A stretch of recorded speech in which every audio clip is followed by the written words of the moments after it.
사탄이 가장 미워하는 두 책이 있지요.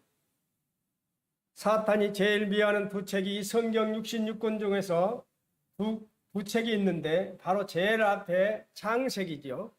그리고 제일 마지막 요한계시록을 사탄은 제일 싫어합니다.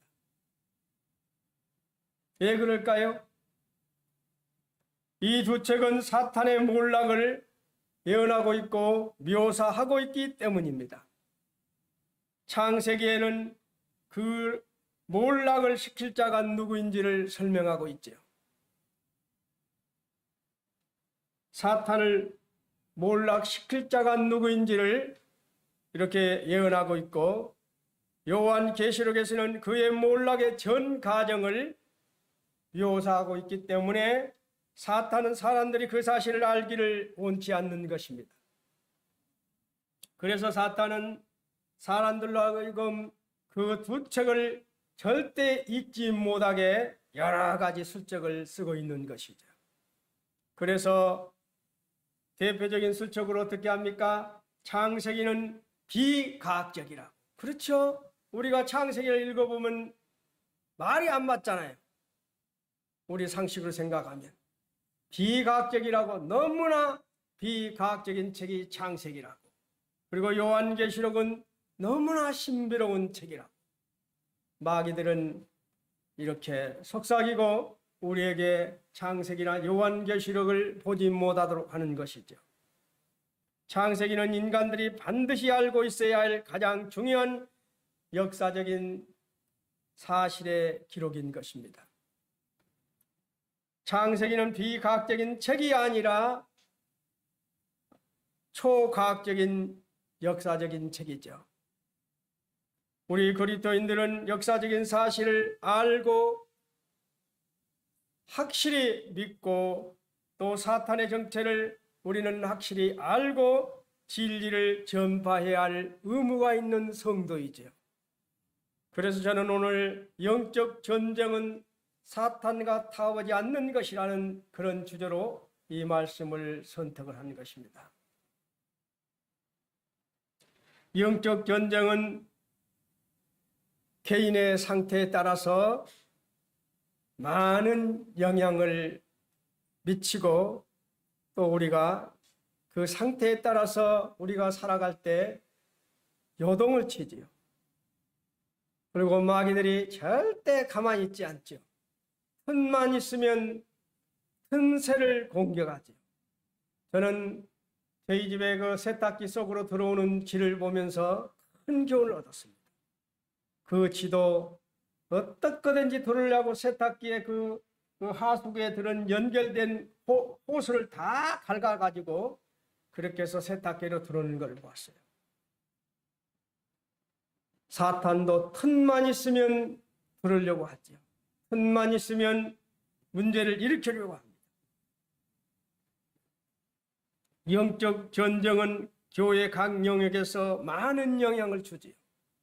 사회 각 영역에서 그리고 나라의 방향까지도 바꾸게 만드는 것이죠. 영적 전쟁은 어둠의 나라가 물러가고 하나님 나라가 이 땅 가운데 이루어지게 하는 것이 바로 영적인 전쟁입니다. 정말 지금 이 마지막 때 우리가 많이 느끼게 있는 것이죠. 우리는 우리를 통해서 이 세상에 하나님 나라가 임하기를 원하시죠. 하나님께서는 우리를 통해서 이 땅에 꼭 하나님 나라가 임하시기를 원하고 있기 때문에 우리를 택하시고 우리에게 생명을 주셔서 우리의 삶을 통해서 이렇게 변화시키기를 원하시고 있는 것이죠. 그래서 하나님은 우리에게 여기에 있는 우리에게 영적인 능력과 권세를 주셔서 어두움의 왕국을 파괴하시고 하나님의 나라가 이루어지도록 하시기 위해서 이런 교회를 세우신 것입니다. 여호수아를 앞세워 약속의 땅 가나안을 정복해가는 가정과 같은 것이지요. 참 사탄의 대표적인 성품이 무엇입니까? 사탄의 대표적인 성품이 거짓말이지요. 사탄은 에덴 동산에서부터 늘 거짓말을 일삼았다는 것입니다. 사탄의 존재는 인정하되 그 능력을 부인하는 삶을 살 때 우리가 영적인 전쟁에서 승리를 할 수 있는 것이죠.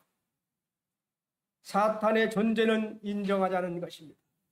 그러나 그 능력은 부인하는 삶을 살 때 우리가 영적인 전쟁에서 승리할 수 있는 것이죠. 하나님은 우리에게 예수 그리스도로 말미암아 사탄의 모든 날동을 제할 권세를 주셔서 우리로 승리하도록 하셨다는 것입니다. 방금 누가복음 10장 19절에 말씀하셨죠. 내가 너희에게 뱀과 전갈을 밟으며 원수의 모든 능력을 제할 권세를 주셨으니 너희를 해칠 자가 결코 없으리라. 우리말 비전 성경에는 이렇게 말씀을 하고 있더라고요. 보라, 내가 너희에게 뱀과 전갈을 받고 원수의 모든 능력을 이길 권세를 주었으니 그 어떤 것도 너희를 해치지 못할 것이다. 참 이스라엘 왕국 초기에 수행한 전쟁들을 우리가 살펴보면은 그것은 대부분 이 땅을 살아가는 하나님 백성들이 제약된 이 세상에 맞서야 하는 영적 전쟁을 예견하는 듯한 형태를 취하고 있다는 사실을 우리가 알게 됐지요. 이런 맥락에서 이스라엘은 자신들의 참된 왕이신 하나님을 의지하고 믿음으로 전투를 수행했을 때는 반드시 승리를 쟁취했다는 것입니다. 왕이신 하나님을 의지하고 믿음으로 전투에 수행했을 때는 꼭 승리를 했습니다. 그러나 하나님 말씀을 꼭 어기고 자기 생각대로 어떻게 했을 때는 꼭 비참하게 실패했습니다. 사도 바울은 우리가 싸워야 하는 대상을 혈과 육이 아니라 통치자들과 권세들과 이 어둠의 세상 주관자들과 하늘에 있는 악의 영들이라고 우리에게 분명히 에베소서 6장 12절을 통해서 말씀을 하고 있죠. 우리의 씨름은 혈과 육을 상대하는 것이 아니요 통치자들과 권세들과 이 어둠의 세상 주관자들과 하늘에 있는 악의 영들을 상대함이라. 이들은 대체 누구입니까? 그리고 사도 바울과 야고보는 여기서 한 걸음 더 나아가 마귀를 대적하라고 합니다. 야고보서 4장 7절에 말씀하시죠. 너희는 하나님께 복종할지어다 마귀를 대적하라. 그리하면 너희를 피하리라. 어떻게 한다고요? 마귀를 대적하라. 그러면 마귀가 피하리라고 말하고 있습니다.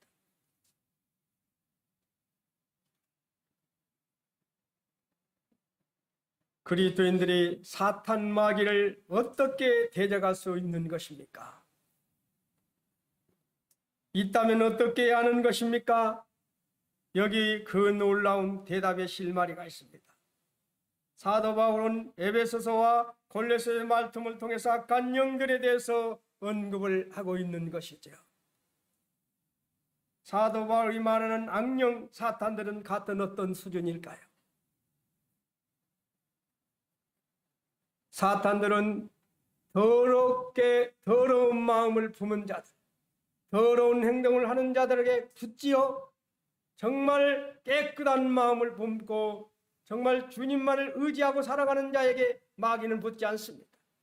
이길 수가 없죠. 제가 한 가지 예를 들까요? 족제비 아시죠? 족제비가 얼마나 윤기가 많이 납니까? 그렇기 때문에 그 족제비를 잡기 위해서는 총을 쏘지 않습니다. 칼로 잡지 않습니다. 족제비를 발견하면 이 구덩이를 발견해서 족제비를 몰지요. 막다른 골목에 가면 더러운 오물을 많이 쌓아. 족제비를 잡기 위해서 오물을 쌓았단 말이에요. 그러면 양쪽에 사람들이 몰면은 족제비가 딱 얼마든지 뛰어서 넘어가면 도망을 갈 수 있습니다. 그런데 더러운 오물 앞에 우뚝 서버려요. 우뚝 서고 도망을 가지 않습니다. 왜 안 가는지 아십니까? 내 이 빛나는 털을 이 더러운 오물에 묻힐 수 없다는 거예요. 이 더러운 오물에 내가 묻힐 수 없다는 거예요. 그래서 우뚝 서갖고 잡아가려면 잡아가라는 식입니다. 얼마든지 도망갈 수 있는데 도망가지 않고 자기 더러운 오물을 자기 몸에 묻히지 않겠다는 거예요. 이런 족제비도 자기를 거룩하게 하기 위해서, 깨끗하게 하기 위해서 그렇게 한다는 말입니다. 우리가 거룩한 삶, 깨끗한 삶, 아버지 하나님께 그런 삶을 살 때 마귀는 붙을 수가 없는 것이죠. 우리는 족제비를 통해서 많은 교훈을 받아야 하는 것입니다.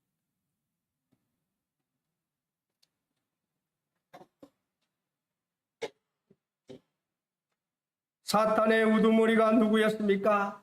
바로 누시엘에 대해 살펴보자 합니다. 사탄 마귀를 대적하기 위해서는 우리의 성도들이 어떻게 무장해야 하는지도 살펴보고자 합니다. 아담을 타락시킨 후 오늘날까지 이 세상 자리를 차지하고 있는 사탄 마귀 원래 이름은 누시엘이었죠. 하나님께서 그를 지으신 목적은 그로 하여금 하나님을 찬양하게 하려는 것이었습니다. 그래서 그가 창조되던 날에 그를 위하여 소고와 비파가 준비되었다고 에스겔 28장 13절에서 분명히 말하고 있어요. 너가 옛적에 하나님의 동산 에덴에 있어서 각종 보석 곧 홍보석과 항보석과 금강석과 항옥과 홍만호와 항옥과 청보석과 남보석과 홍옥과 황금으로 단장하였으며 너가 지음을 받던 날에 너를 위하여 소구와 비파가 준비되었도다. 바로 이 누시엘을 창조할 때 어떻게 했다고요? 이를 지음받았던 날에 너를 위하여 소구와 비파가 준비되었다는 것입니다. 바로 누시엘은 하나님을 찬양하기 위해서 창조된 누시엘이었죠. 그가 입은 옷은 정말 천사들 중에 탁월한 옷이었다고 말하지요. 왜냐하면 그의 겉옷 가슴에는 이 땅에 있는 대제사장들의 가슴에 있는 12가지 보석 중에서 호박과 백만호와 자수정을 제하고는 똑같은 종류의 보석으로 단장되어 있었기 때문입니다. 3가지만 그 누시엘이 가지고 있지 않고 다른 것은 다 가지고 있었죠. 더욱이 그는 거의 안전한 존재로 창조되었고 지혜가 충족하였으며 아름답기가 그지없었다고 말하고 있어요. 에스겔서 28장 12절에 주 여호와의 말씀에 너는 안전한 도장이었고 지혜가 충족하며 온전히 아름다웠도다. 바로 누시엘은 그의 하나님 다음 가는 지혜와 능력과 권세를 소유한 자로 창조되었다는 것이죠. 이런 자가 왜 사탄의 우두머리가 되어야 했습니까? 그런데 그가 지음받았던 날에 그만 타락하고 만 것이죠. 왜 타락을 했습니까? 너가 지음을 받던 날로부터 너 모든 곁에 안전하더니 마침내 너에게 불의가 드러났도다. 자신이 너무나 뛰어났기에 그만 교만해져 버린 것입니다. 교만이 이렇게 무서운 것이요. 아버지 하나님께서 누시엘을 창조했을 때는 나를 하나님을 찬양하도록 하기 위해서 누시엘을 창조했는데 누시엘이 그만 교만해져서 하나님 위에 더 위에서 자기가 경배를 받기를 원했던 것입니다. 너 아침에 아들 계명성이여 어찌 그리 하늘에서 떨어졌으며 너 열국을 높은 자여 그리 땅에 찍혔는고 가장 높은 구름에 올라가 지극히 높은 이가 갖다 지리라 하시도다. 그러나 이제 내가 수월 곧 구덩이 맨 밑에 떨어짐을 당하리로다. 그때 이사야 12장에서 이렇게 말하고 있습니다. 뭐라고요? 수월 곧 구덩이 맨 밑에 떨어짐을 당하리로다. 하나님은 그의 마음을 아셨지만 일단은 지켜보셨던 것이죠. 어느 시점에 하늘에서 그를 쫓아버리신 것입니다. 그때 그는 하늘에 있는 천사들 3분의 1을 끌어들여서 자기 편으로 만든 뒤 미가엘과 그의 천사들을 대항하기 시작하죠. 하지만 이기지 못하고 하늘에서 쫓겨났습니다. 그래서 누시엘은 저주를 받아 그때 큰 영이 되었고, 그때부터 그의 이름을 뭐라고요? 누시포라고 부르기 시작했어요. 누시포. 누시엘 저주를 받아 큰 영이 되었습니다. 그때부터 그 이름을 누시포라고 했고, 나머지 천사들을 뭐라고 했어요? 그 나머지 천사들이 다 뱀이 된 것이죠. 뱀들이 되었어요. 그래서 그들이 공중의 지구와 땅 속에 거하는 신세가 되어서 지금까지 우리에게 많은 어려움을 주고 있는 것이죠. 틈만 있으면 사탄들은 가만히 있지 않는 것이죠. 우리의 성도의 삶이 걸어가지 못할 때 단박에 붙지요. 우리의 행동이 똑바르지 못할 때에 단박에 붙습니다. 족제비는 그래서 우리는 교훈을 얻어야 됩니다. 족제비는 얼마든지 그 오물을 튀어서 올라가서 도망가면 살 수 있지만은 그 순간 나의 몸에 더러운 이물질을 묻힐 수 없다고 해서 거기서 잡히고 마는 거예요. 우리는 이 족제비를 통해서 많은 교훈을 받는 것입니다. 예수님께서 40일 금식 기도를 마친 날 사탄이 찾아와서 어떻게 했습니다? 시험했어요. 하지만 주님께는 3대 빵으로 예수님께서 사탄을 물리치셨죠. 그 3대 빵으로 이긴 것이 무엇입니까? 힘으로 이겼습니까? 아니죠. 오직 말씀을 이용해서 마귀를 물리쳤다는 것입니다. 그래서 우리는 어려움이 있을 때마다 말씀으로 이겨야 되고 또 기도로 이기는 것이죠. 우리가 전쟁한다고 하면서 우리 자신이 진정 싸워야 할 대상 사탄 마귀가 누구인지 모른 채 전쟁을 수행할 수는 없는 것입니다. 그래서 베드로전서 5장 8장 9절에서 보면 근신하라 깨어라 너희 대적 마귀가 우는 사자같이 두루다니며 삼킬 자를 찾나니. 삼킬 자가 되지 말자는 것입니다. 내 마귀가 어떤 자를 찾는다고요? 우는 사자같이 두루다니며 삼킬 자를 찾나니. 너희는 믿음을 굳건하게 하여 그를 대적하라. 이는 세상에 있는 너희 형제들도 동일한 고난을 당할 줄을 알미라고 말하고 있습니다.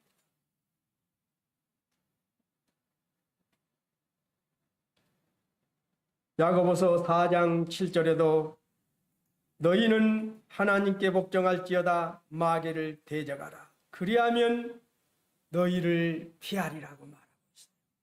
마귀를 피하지 말고 대적하라고 합니다. 어떻게? 말씀으로 대적하라는 것이죠. 우리 예수님께서 40일 동안 금식하신 후에 마귀들이 시험했을 때 3대 빵으로 이겼어요. 말씀으로 이겼습니다. 그거는 우리에게 주시는 교훈이지요. 사탄은 땅을 철저하게 파괴합니다. 하나님이 처음 창조했던 땅은 안전했습니다. 여호와는 하늘을 창조하신 하나님이며 땅도 조성하시며 견고케 하시되 헛되이 창조치 아니하시고. 한마디로 사탄은 파괴자입니다.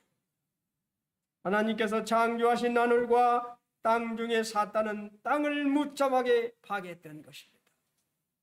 지금도 사탄은 파괴하고 있습니다. 우리의 신앙을 파괴하려고, 우리의 가치관을 파괴하려고, 그리고 인격을 파괴하고 특히 가정을 온전히 서지 못하게 파괴하려고. 그래서 지금 연속 사탄들이 하는 작전이 무엇입니까? 가정을 파괴해서 이혼하게 만드는 것이죠. 자식들이 부모를 공경하지 못하게 만드는 것이죠. 완전히 이렇게 교회를 파괴하고 가정을 파괴하고 사회를 파괴하고 국가를 파괴하려고 하는, 바로 사탄의 전법은 파괴하는 것이죠. 지금도 우리 홍승준 형제님 어머니 우리가 기도하고 있지만 장현숙 씨, 그분이 지금 54세밖에 안 됐습니다. 그런데 아들 홍성준 형제가 그렇게 말을 해도 안 들어갈까요? 우리가 보면 하나밖에 없는 아들이 그렇게 말을 하면 들어야 되는데 왜 안 듣까요? 마귀가 작용을 하는 것이죠. 될 수 있으면 생명책에 기록되지 못하도록 계속 속삭이는 것이죠. 그래서 우리가 기도가 필요한 것입니다. 이제는 우리는 어떻게 해야 사탄은 믿음으로 서 있을 때 물러간다는 거예요. 말씀으로 서 있을 때 물러간다는 거예요. 그러나 사탄은 또 우리가 믿음으로 서 있을 때 전전 다가와서 양보를 하면서 타협을 요구하지요. 이제 본론에 들어가고자 합니다. 마귀들이 타협하려고 합니다. 마지막 시대는 사탄의 타협이지요. 출애굽기 8장에 보면 출애굽할 때 어떻게 합니까? 모세가 아론인 하나님께서 모세 아론에게 그렇게 말하지요. 내 백성을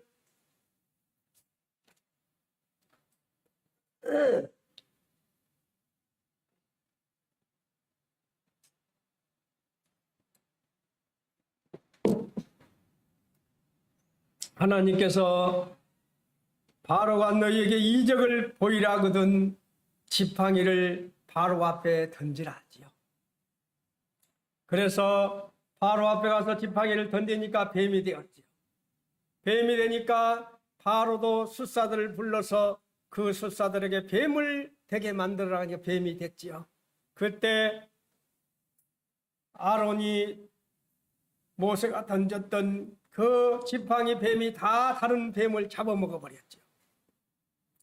그렇게 됐고 첫째 재앙이 물이 피가 되었고 또 둘째 재앙이 개구리가 온 땅으로 올라왔지. 또 세 번째 재앙은 특글이 이가 되었어요. 그때 이제 이스라엘 술사들이 그 이적을 행하지 못하고 이거는 하나님만이 하실 수 있는 일이라고 자기들이 시인하지요. 그리고 네 번째 재앙 파리 때가 가득 되었을 때 이제 바로가 협상을 요구하기 시작합니다. 에요. 자기들 처음에 두 번째까지는 술사들이 하니까 세 번째는 또 네 번째 이제 파리가 가득해지니까 그때 협상을 시작한대. 그 협상을 한번 볼까요? 바로가 모세 아론을 불러 이르되 너희는 가서 이 땅에서 너희 하나님께 제사를 드리라.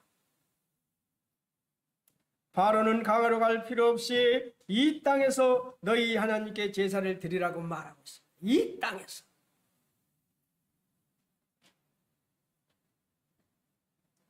이 땅에서 제사를 드리라는 말은 다른 말로 무엇입니까? 이 땅에서 우리에게 적당히 섬기라는 것이죠. 우리가 어떤 사람들에게 이야기하면 이 사람아 적당히 살아, 적당히 섬겨 그렇게 말하죠. 이 땅에서. 모세는 바로 의견을 거절하고 하나님 명하신 대로 행하겠다고 말을 하지요. 이 땅 애굽에서 제사를 드리면 뭐라고요? 생축들을 신으로 섬기는 애굽 사람들에게 애굽 사람들이 생축으로 그런 섬기기 때문에 그 사람들의 미움을 받을 거라고 말하지요. 모세는 바로에게 당당하게 사흘 낀쯤 나가서 강야에 들어가서 여호와를 거기서 제사를 드리겠다고 당당하게 말을 합니다. 모세는 하나님 지시대로 준행하고자 강력한 신앙을 바로 앞에서 말하는 것이죠. 그게 쉬운 일입니까? 바로가 말 한마디면 죽을 수도 있는 그런 유혹적인 상황 속에서 그는 담대하게 말을 하고 있습니다. 그리고 또 이제는 사탄이 뭐라고 합니까? 이 땅에서 너희 하나님께 제사를 드려라. 절대 안 된다는 사람이 이 땅에서 너희 하나님께 제사를 드리라고 말하죠. 그리고 두 번째는 바로가 이르되 내가 너희를 보내리니 너희가 너희 하나님 여호와께 강야에서 제사를 드릴 것이나 너무 멀리는 가지 말라. 이제 절대 안 된다고 이 땅에서 제사를 드려야 하는 자다가 이제 마음이 바뀌어서 강야에서 제사를 드릴 것이나 너무 멀리는 가지 마라. 그 말은 무슨 말입니까? 너무 멀리는 가지 마라. 우리가 사흘경전 강해로 들어가서 보통 사람들은 걸음걸이로 고센에서 약속의 장소인 강야에 있는 시내산까지 한 사흘거리가 된다고 합니다. 아마도 모세는 3일거리를 걸어서 고센 그런 시내사 가서 아마도 제사를 드리려고 하는 것 같습니다. 이 말은 하나님께서 명령하신 곳까지 사흘길을 들어가서 제사를 드려야 한다는 뜻을 간곡하게 바로 앞에 말하는 것이죠. 그런데 강야에서 제사를 드려라. 그러나 너무 멀리는 가지 말라. 이 말은 여차하면 군사를 풀어서 이스라엘 다시 노예로 끌고 오겠다는 말이죠. 그렇잖아요. 너무 멀리 가면 못 끌지만 너무 가까이 있으면 언제든지 군사를 풀어서 다시 그 노예들을 끌고 오겠다는 심보가 아닙니까? 베델에 이르면 베델에 이르며 베델과 아이 사이에 곧 전에 장막 졌던 곳에 이르니 그가 처음으로 제단을 쌓은 것이라. 창세기 13장 3절 4절에 나오죠. 바로 아브라함이 하나님께서 약속했던 가나안을 주었는데 아브라함이 기근이 심해지자 약속의 땅을 등지고 점점 어디로 가버립니까? 점점 외국 땅으로 가버리죠. 그곳에 가서 참 비참한 꼴을 보죠. 이는 하나님의 뜻을 어긴 행동이라 결국 맨 처음 단을 쌓은 것으로 와서 하나님을 부르짖지요.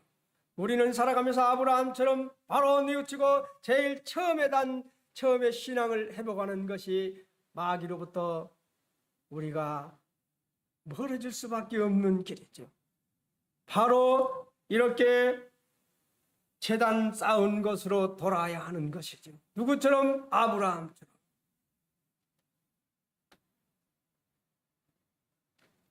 베델과 아이사리는 안전한 곳이 아닙니다.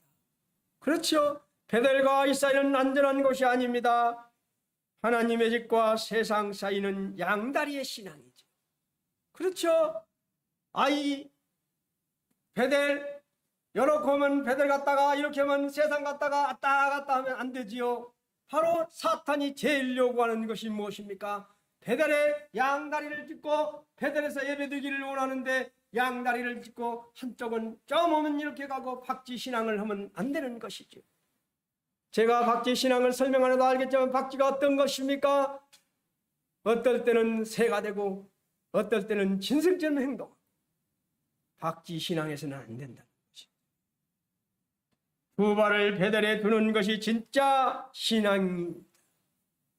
우리는 여기서 분명하게 눌러야 하는 것입니다. 그리고 5일째 재앙이 뭐였습니까? 가축들이 죽음을. 6번째 재앙은 악성 종양이 생겨서 다 죽어가지요. 그리고 7번째 재앙이 무엇이? 우박이 내리지요. 8번째 재앙이 메뚜기가 땅을 덮기 시작합니다. 그러니까 또 이제 마음이 변하기 시작하지요. 바로와 같이 협상을 요구하지요. 그때는 신하들이 못 견디는 거예요. 바로 신하들이 어떻게 합니까? 협상하라고 난리예요. 왕은 아직도 애굽이 망한 줄을 알지 못합니까? 신하들이 말하는 거예요. 우리가 다 죽어가는데 왜 그렇게 들어주지 않고 고집을 부립니까? 그래서 왕은 아직도 애굽이 망할 줄을 알지 못합니까? 이 말은 누가 말하는 거예요? 바로의 신하들이 말하고 있습니다. 그때 바로가 이렇게 말합니다. 이렇게 하지 말고 너희 장정만 가서 여호와를 섬기라. 이것이 너희를 구하는 바. 이제 또 양보하지요. 조금 양보해서 뭐라고 합니까? 이제는 너희 장정만 가라고 합니다. 어린 아이들은 놔두고 장정만 가라고 합니다. 신하들의 간청으로 바로가 모세에게 3번째 타협안을 제시합니다. 갈 자는 누구누구요? 즉 가기를 원하는 자가 얼마나 되냐고 묻습니다.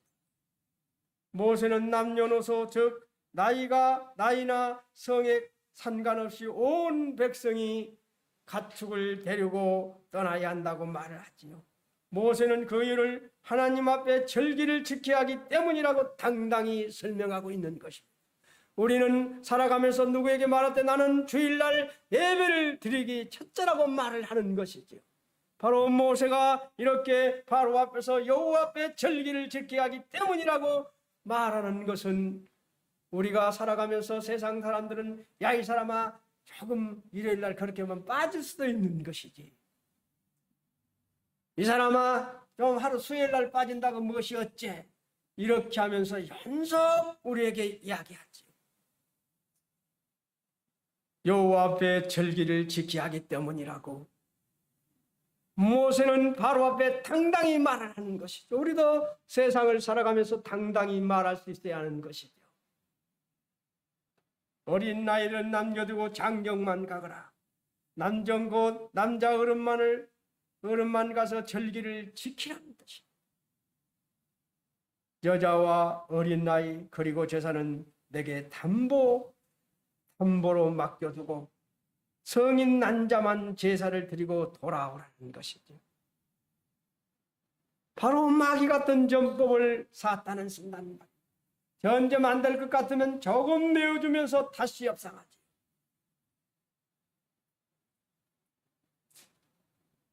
네 번째 협상은 무엇이었습니까?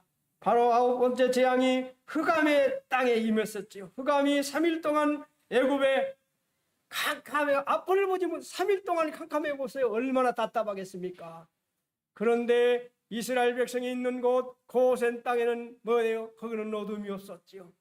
햇빛이 지고 빛이 비쳤다는 거예요. 하나님의 자녀들이 거하는 것은 빛이 있었지만 애굽에는 3일간의 재앙을 내려서 캄캄해 볼 수가 없어요. 그랬을 때 이제 바로가 또 협상을 요구하지요. 바로가 모세를 불러서 이르되 너희는 가서 여호와를 섬기되 너희 양과 소는 머물러 두고 너희 어린 것들은 너희와 함께 갈지니라. 이제 다 가란 말입니다. 애들도 데리고 가고 노인들도 다 데리고 가라. 그러나 몸만은 놔두고 가라. 너희의 양과 소는 머물러 두고. 흑암의 재앙을 당한 바로가 네 번째 제시한 타협안은 너희 양과 소는 머물러 두고 너희 어린 것은 너희와 함께 갈지니라는 것입니다. 바로는 계속되는 재앙 속에서 재물에 대한 욕심을 버리지 못하고 있는 것이죠. 바로 우리가 그렇단 말입니다. 그렇죠? 얼마나 물질을 우리가 소중히 여기고 살아.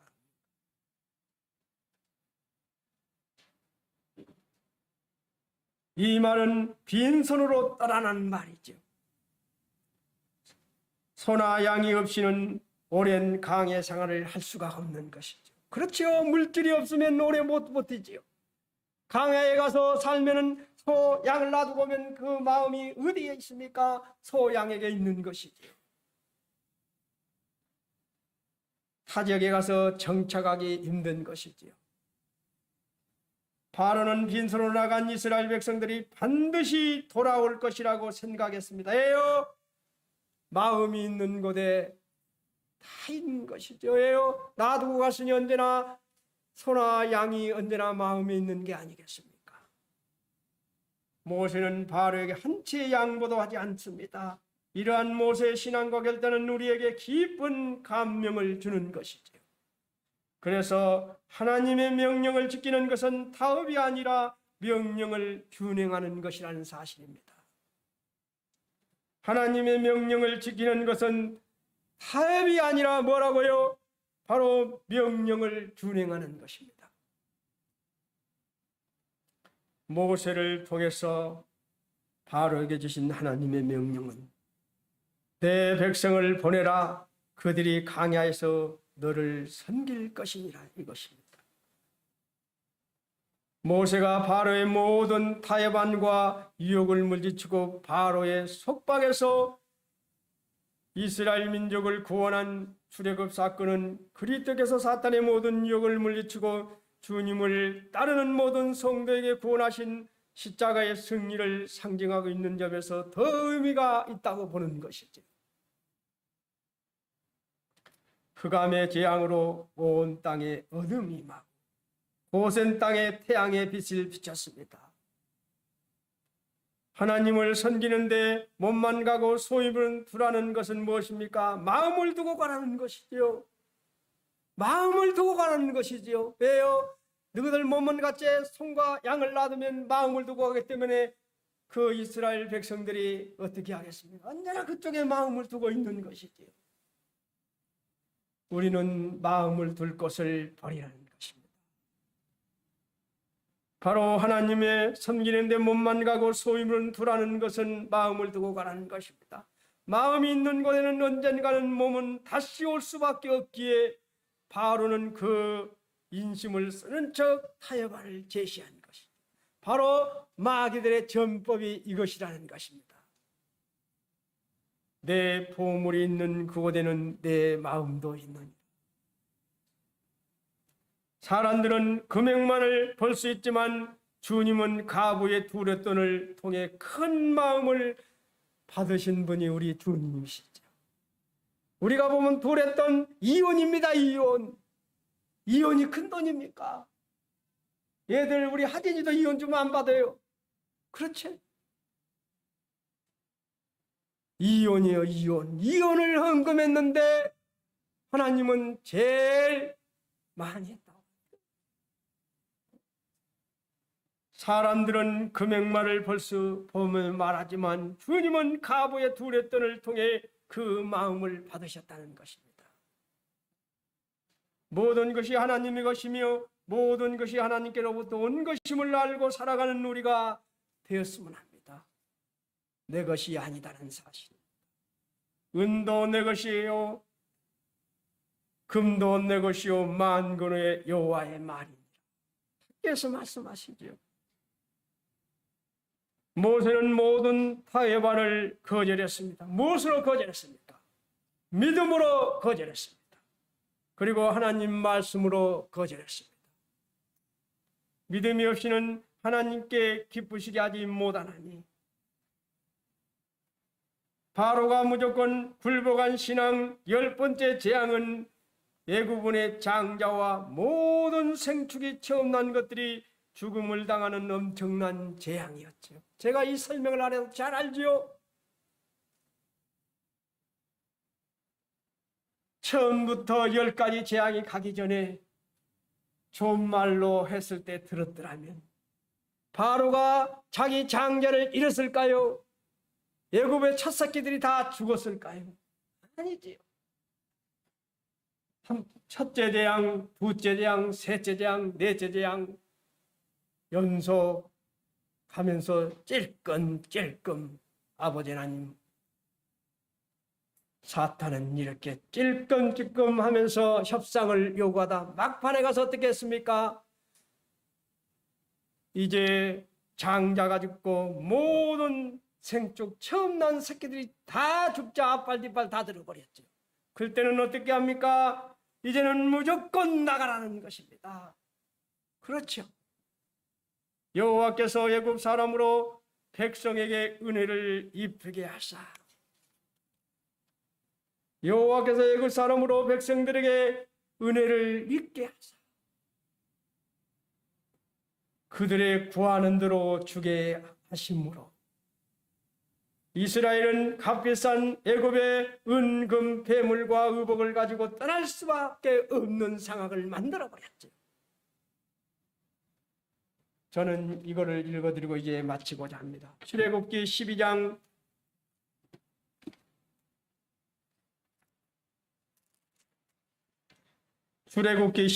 32절부터 36절까지 제가 읽어드리겠습니다.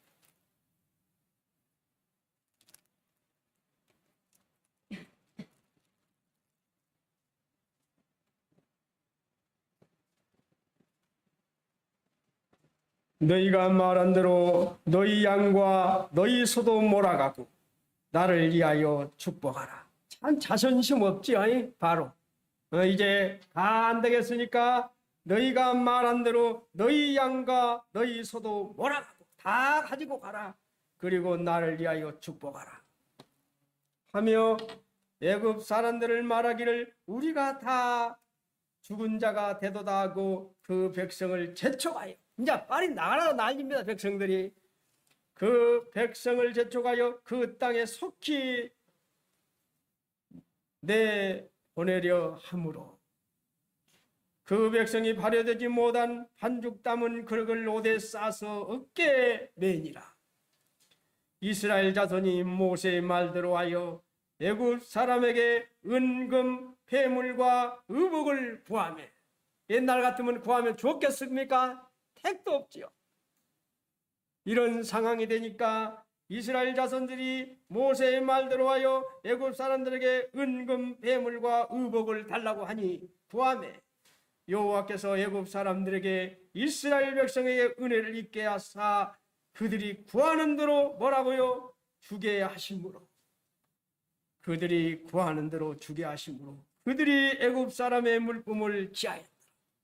바로 우리가 사탄과 협상하지 않고 승리한다면, 우리가 주님 앞에 바르게 살아간다면 구하는 대로 주게 하심으로, 그들이 구하는 대로 주게 하심으로 우리가 구하는 대로 주실 것입니다. 아멘 아닙니까? 이 모든 일련의 사건은 하나님께서 예고하신 그대로 성취가 됐다는 것입니다. 그들의 구하는 대로 주게 하심으로 사탄과 협상하지 않고 우리가 그리스도인다운 삶을 살아갈 때 하나님께서는 제일 막판에 이스라엘 백성에게 은과 모든 폐물을 줬듯이 그들이 구하는 대로 주게 하심으로 우리가 구하는 대로 주실 것입니다. 우리는 이제 살아가면서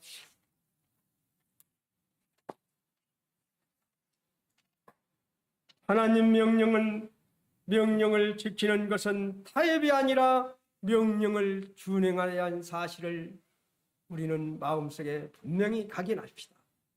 영적인 전쟁은 사탄과 타협하지 않는 것이다. 누구처럼? 모세처럼.